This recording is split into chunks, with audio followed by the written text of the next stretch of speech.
Mdziko muno ambiri mwa ife tikudziwa ndithu kuti ndalama zimene zimapita ku constituency kapena kuti Constituency Development Fund CDF zimenezo zakwezedwa. Olemekezeka Profesa Arthur Peter Mutharika, president wa dziko lino, adalamula kunena kuti CDF ifike pa 5 billion per constituency per year. Ndiye ma MP ena anaithayima kuona kuti ndalamazo zachuluka, pamenenso ndithu bwalo la milandu lidalamula kunena kuti CDF MP aitalikire, MP asakhale pafupi ndi CDF. Ndalama za CDF oyenera kuyang'anira ndalama zimenezi ndi makhansala kuma constituency. Ndi ma MP ambiri zikuoneka kuti zimenezi sanasangalale nazo ndipo amafuna kupita ku parliament kukasinthanso malamulo. Ndiye pano tabwera ndi Suraj Phiri amene akunena kuti aliyense amene akudana ndi chiganizo cha khoti kunena kuti ma MP atalikire ndi ndalama za CDF, ameneyo ndi munthu amene ndithu salikonda dziko lino, chifukwa choti ma MP kwa nthawi yayitali akhala akumaba ndalama za CDF. Tedi limodzi pano pa Nyasa Voice Box timve kuti Suraj Phiri akuti bwanji pa nkhani imeneyi. Ndipo akamaliza mwachizolowezi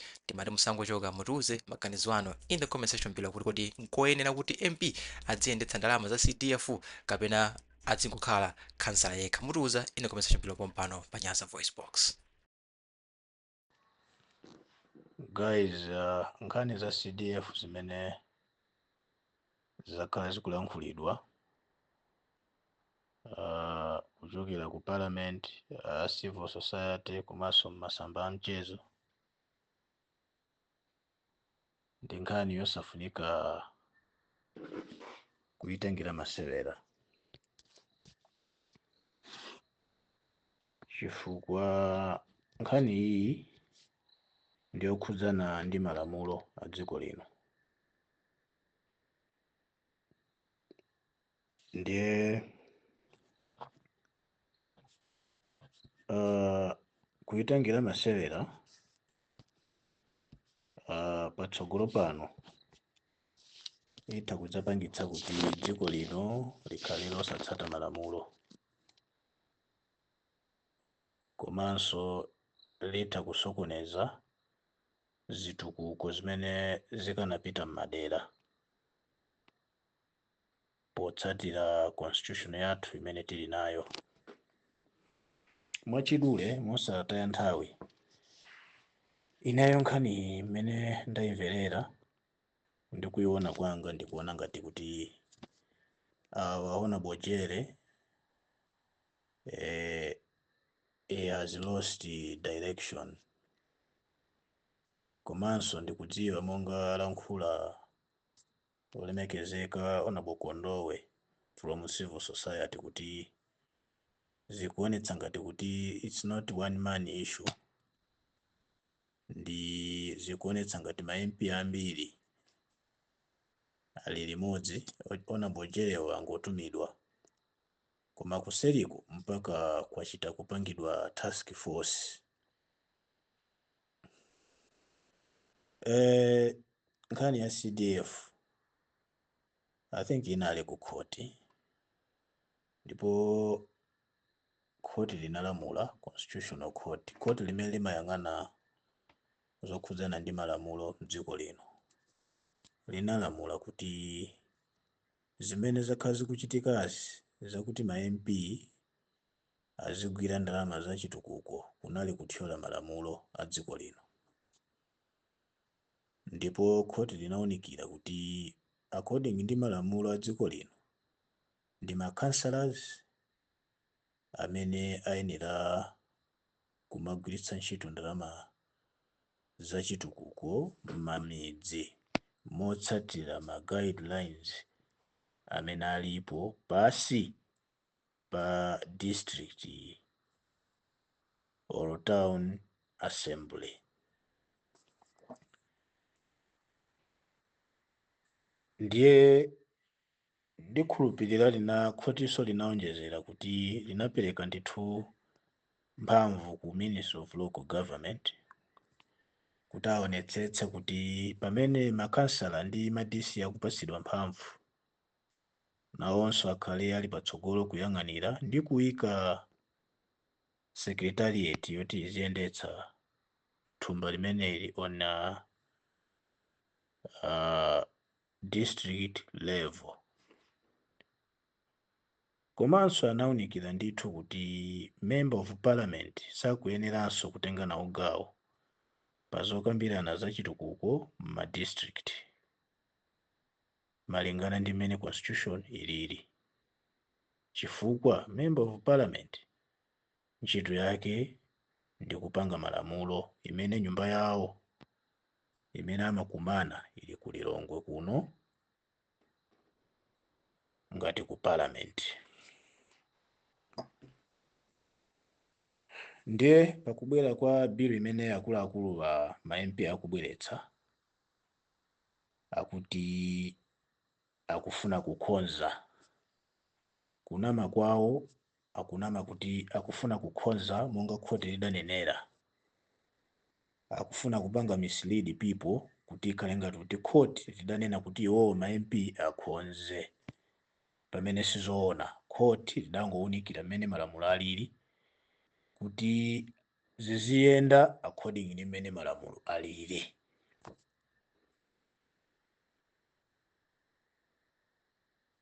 Ndiye tikaona kulankhula monga mmene alankhulira olemekezeka pa kulinji,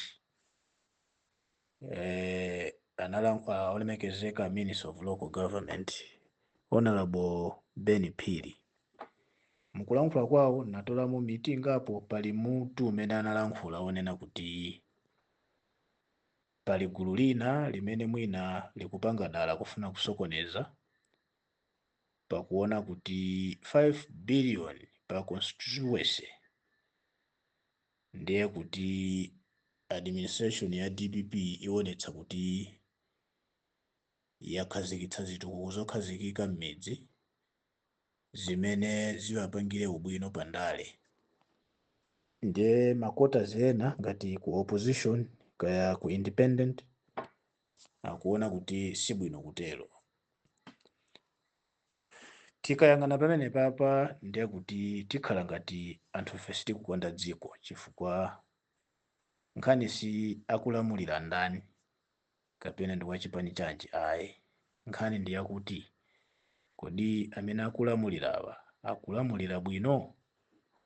Kodi amene akulamulira awa zitukuko zikuchitika? Tayamike kwambiri olemekezeka Professor Peter Mutharika pobweretsa ganizo lonena kuti ku ma district ayikeko funding yokwanira so that izathandiza anthu aja kutukula m'madera. Monga limene lilili boma lathu kumbali ya administration executive imene zikulankhula malamulo kuti mphamvu ku anthu, whereby ndiye kuti anthu azidzilamulira okha kumene aliko. Ndiye monga analankhula olemekezeka Minister Ben Pili kuti zinangolankhulidwa choncho, koma kumaderako anthu osamapatsidwa ndalama zakuti anthu azidzilamulira okha. Ndipo zimenenso zimapangitsa anthu ena afa ambiri kuti tiziganiza zoti dziko lino kubwere provincial system of government. Koma ndi zimene abweretsa professors zipangitsa kuti anthu zitukuko zafikire m'madera osayang'ana kuti kapena kuti, koma every constituency ndalama zizifika, ndipo mu district iliyonse mukhala muli ndalama zopangira chitukuko. Zimenezo zikatheka mwina zapangitsa malayi kuti aonetse kuti yayi ngakhale tilibe system ya provincial, koma system imene nayo ikuthandiza chifukwa zitukuko m'midzi zikuchitika, ndipo zitukukozo akupanga okha anthu m'madera. Pamenepo ndathokoze a Professor Peter Mutharika amene ali ndi dzina lina limene latchuka pa ground lakuti mkulukuta moyo. Kwa amene angakhale ndi maganizo onena kuti apange torpedo this good gesture to Malawians, ameneyo sayenera kukhala politician, chifukwa when it comes to politics in democratic society timafuna munthu amene angatilamule bwino, munthu amene angapange zinthu zimene zingakomere anthu. osati munthu amene azilimbana ndi anthu amene akupanga zinthu zabwino. Ameneyo siwoyenera kupezeka mu ndale za democracy. Ndiye pamene papa ndimafuna ndipange emphasize kuti kudandaula kwa ministala kuti pali ena akufuna kupanga torpedo this gesture, this developmental program, amene ndi mdani wa Malawi aliyense. Ndiye ndibwerere ku nkhani ya CDF as it stand kuti kodi chigamulo cha khoti mmene chinabwerera chinapereka kuti ku parliament akakambiranenso, kapena tinene kuti mmene analankhulira olemekezeka bwana Innocent Mphongolo kuti chifukwa ndinamva ndithu kuti anafunsa aona Bojere kuti kodi mukutanthauza kuti mmene mukupita ku parliament muti mukakhonza ndiye kuti khoti linalakwisa? Aona Bojere amangolankhula zosamveka, kuonetseratu kuti zidaonetseratu kuti zimene akuchitazo ni zopanda nzeru, komanso just a greedy some of MPs amene achita akaiona 5 billion mitu yazungulira. Ndimafuna ndaunikirepo a member of parliament kuti muno Malawi tili ndi nthambi zitatu zimene zimayendetsa boma. Chifukwa mukalankhulidwe kwawo amanena kuti ayi anthu kumudzi anazolowera kuti ma MP amene amapanga chitukuko ndiye zikhale momwemo. Ndiye zimalankhulidwa kuti ayi ngati zimatero zimalakwika nchifukwa khoti, constitutional court lakhonza. Chifukwa constitutional court silinaononge koma limakhonza zimene iwowo na Bojere amapanga testify kuti ni zimene zakhala zikuchitika koma zimachitika molakwika, ndiye khoti lakhonza. Now ndiye ndimafuna ndakumbutse ma MP kuti azidziwa kuti mdziko lino tili ndi nthambi zitatu: 1 executive, 2 legislature, 3 judiciary. Now amene adapatsidwa mphamvu mu constitution yopanga zitukuko, kugwira ndalama za boma kumapanga chitukuko, kugwira ndalama za misonkho or donor money kumapanga chitukuko, ndiwa executive. Mu executive muli president, nduna ndi timu yawo, kafika mpaka on a district level, kafika mpaka kwa DC, mpaka ukafika kwa kansala, ali under executive. Ndiye pali legislature opanga malamulo ndiye ma MP. Ntchito yawo iwo sikupanga chitukuko.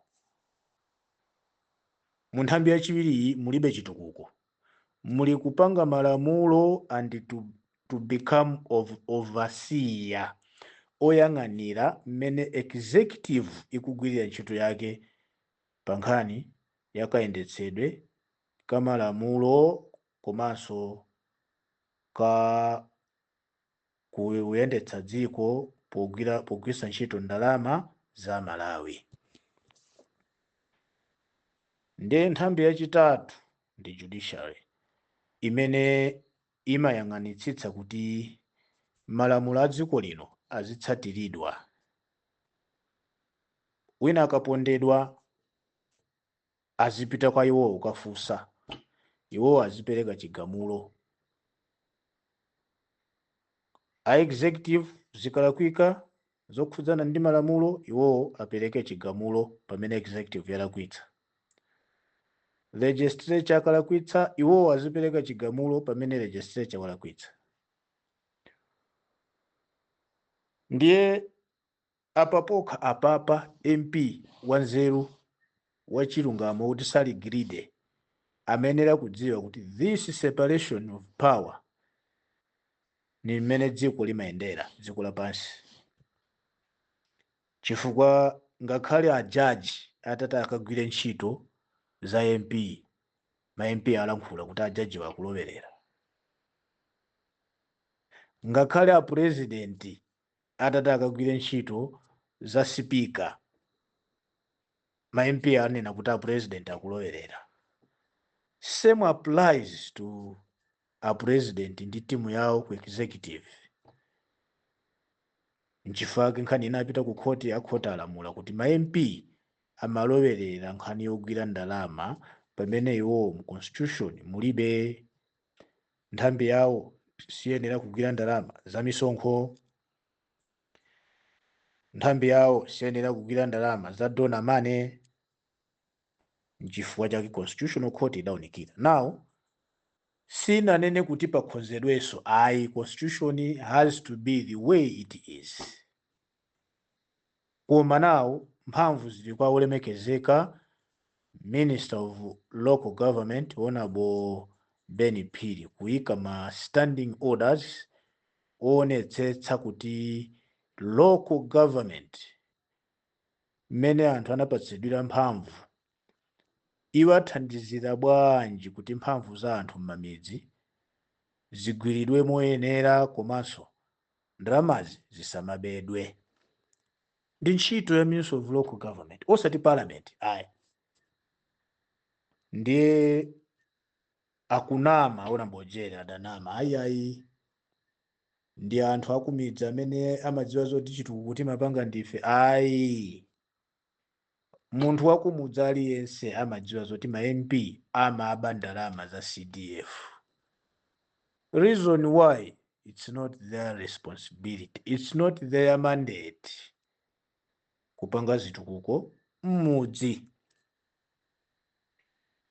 Ndipo latitati tifufuze lero mupeza kuti 90% ya ma MP imaba ndalama zija, over 70% zimabedwa za CDF. So the question is, ngati amaba CDF ili pa 30 million, ngati amaba CDF ili pa 50 million, ngati amaba CDF ili pa 200 million, chifukwa la 200 million anapasa boma la Dr. Lazarus Chakwera, boma la Thuli Life IMCP 200 million adapereka kuti anthu aja afufuzidwe. Mupeza kuti ndalama zonsezo adapangira kampeni, sadapange chitukuko china chilichonse. Ndiye when it comes to monetary issue, ma MP ndakuba amaba ndalama za CDF. Izizi zimene zili m'maganizo mwa Malawi wonse 90%.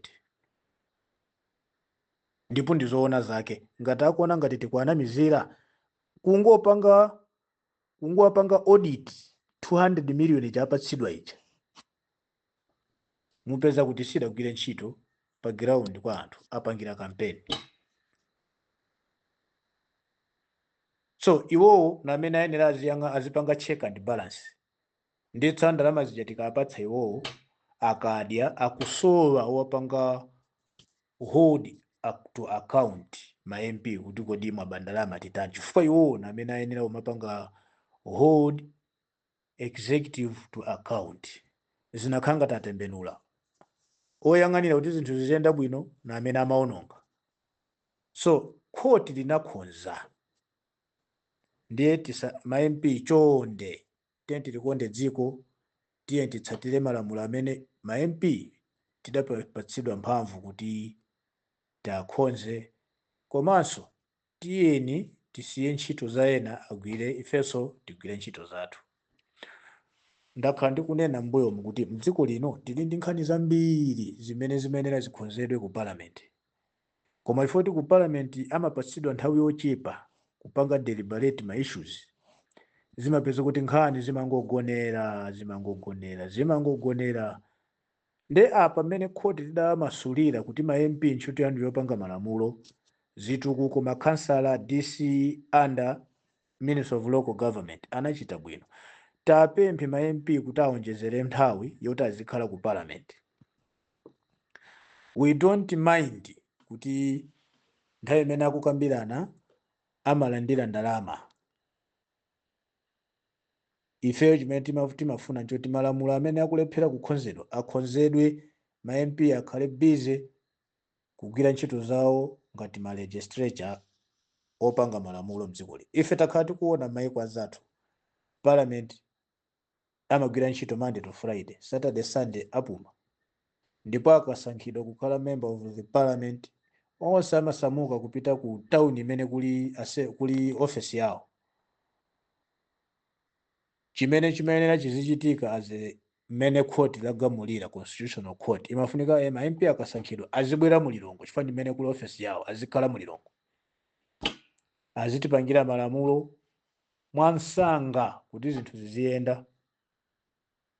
Atikhonzeri zinthu ayikhonze kumene kuja kuti nkhalamba zizilandira ndalama. It's only Malawi imene nkhalamba sakulandira ndalama, akhonze kumene kuja.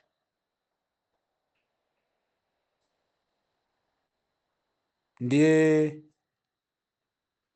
asamana mizire kuti ayi ndi anthu amene akutifuna, anthu sakukufunani ma MP mwakhala mukuba CDF ili pa 30, 50, 200 nanga 5 billion imene wolemekezeka a state president Professor Peter Wamtalika apereka pa constituency level, ikasamalika sikasamalika. Ndiye ifeyo ngati Malawi tikupempha tisamvere kuti ma MP mwambotsutsana ndi zigamulo za khoti, chifukwa malamulo a dziko lino amanena kuti kwa amene sanamvetsetse kapena sanagwirizane nacho chigamulo cha khoti akapanga apilu. Ndiye tapemphe ma MP kuti ngati sanagwirizane nazo zowalanda ndalama zimene amadya zija, akufuna apitirize kudya ndalamazo, apangi apilu ku khoti. Tinamva kuti Attorney General Thabo Chakaka Nyirenda ankafuna kupanga apilu, koma with the advice from other quarters anabwerera mbuyo. Ndiye tapemphe either apeze maloya owayimira ma MP, kaya apeze Attorney General tsopano ngati anga apangira apilu. Koma zonena kuti kukhonza khoti m'malamulo athu mulibe kuti parliament izikhonza zigamulo za khoti, kulibe. Ndiponso mchigamulo chija akhoti sadanene kuti parliament mukakhonze, palibe. Ndi kuba nkhwidzi ugwenembe ufuna kumango pondereza anthu osauka mdziko lino. Tiapempha civil society ntchito imene akugwira yotamandika asasiye. Bill iyi isapangidwe tepo ku parliament kutsutsana ndi chigamulo cha khoti, it's a contempt. Ndipo speaker, tili ndi speaker wabwino amene ine ndimamukonda kwambiri, olemekezeka Bwana Soleman. Bwana Soleman tikafika kuchipembedzo ndi msilamu mzanga, ndipo mmene akhala kugwirira ntchito m'parliament ndimayamika kwambiri, chifukwa I remember nthawi imene DPP ikulamulira dziko lino ali ku committee ya agriculture, na amene amaulula zinsinsi against his own administration. Kwa agriculture kuchitika izi zimene zizoyipa in his administration. Idabwera nthawi ya ifa MCP, he continued to perform on behalf of Malawians. Pano he has become a speaker of parliament. Asalole kuti nthawi yawo mdziko lino mukhale chaos, mubwere zinthu zimene khoti lalamula ndi ma MP azifuna kukhonza khoti kuti khoti lalakwitsa zisachitike under his administration. I see a program ya Professor Arthur Peter Wamtalika yomuwaganiza zotukula m'mamidzi pogwiritsa ntchito mphamvu kwa eni ake ku midzi. kuti zipitirire, ndipo chitukuko chimene Profesa Arthur Peter Mutharika akufuna, chimene yeye akakhala akulota kuti chitachitika m'mamidzi chichitike. Kaya ifeyo aku MCPC tichitire ubwino pamene we learn from others. Kodi pa dziko lapansitu kulibe wanzeru kwambiri kuposa mzake, but we learn from others. Awa akapanga zabwino kumbali ina, ife nthawi yathu ikadzakwana tidzaona pamene pali gapu nkupanganso zabwino kumbali yathu. Andi zabwino zimene angapange awawa anzathu a DPP sapanga zabwino sananene kuti 5 billion azipereka ku ma MP a DPP. Ayi, every constituency kupita 5 billion. Ndiye kuti ngati dziko tonse tiyenera tikondwe chifukwa zabwino zikabwera m'madera mwathu zabwerera tonse. Ndiye tapempha olemekezeka akuluakulu a civil society apitirize kugwira ntchito yotamandika. Komanso tapempha Ministry of Local Government kuti ndalama za CDF siziyenera kukhala kwa ma MP, zimenera kukhala kwa makansala chifukwa it is within his role as executive imene yenera kupanga handle ma finances okhuzana ndi chitukuko osati parliament.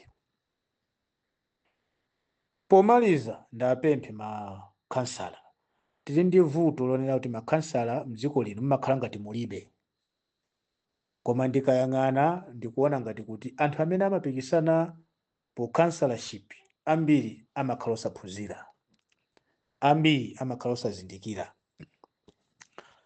Ndi as a nation pano a profesa apereka mphamvu zonse zenizeni ndi ma finances ku anthu. Tiyeni tizipikisana on a councilorship level kwatukhawafe amene tili ndi kuzindikira, chifukwa zimachitika mdziko lino kuti makansala akuponderezeka koma they are not there to raise their voice.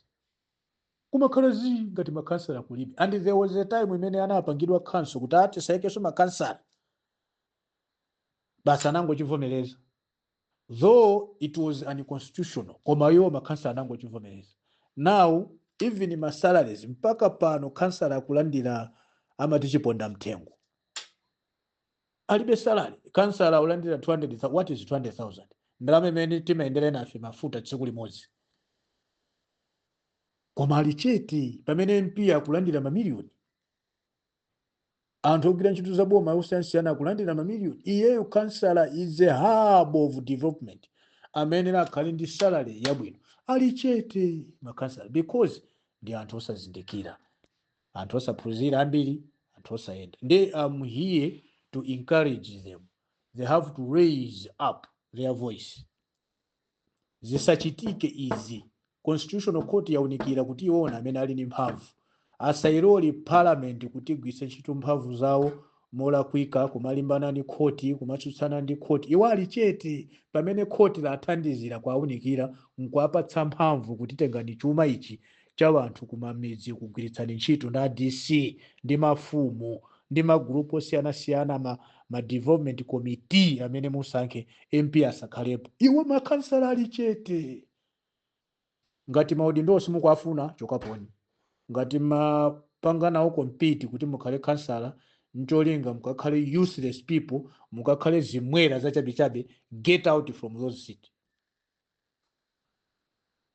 Imirirani, khalani pansi, kambiranani, gwirizanani kuti zimene khoti lalamula has to be implemented. Muli ndi support ya Ministry of Local Government akuthandizani. Ndimafuna ndiyankheko zimenezo ziko mkwambiri.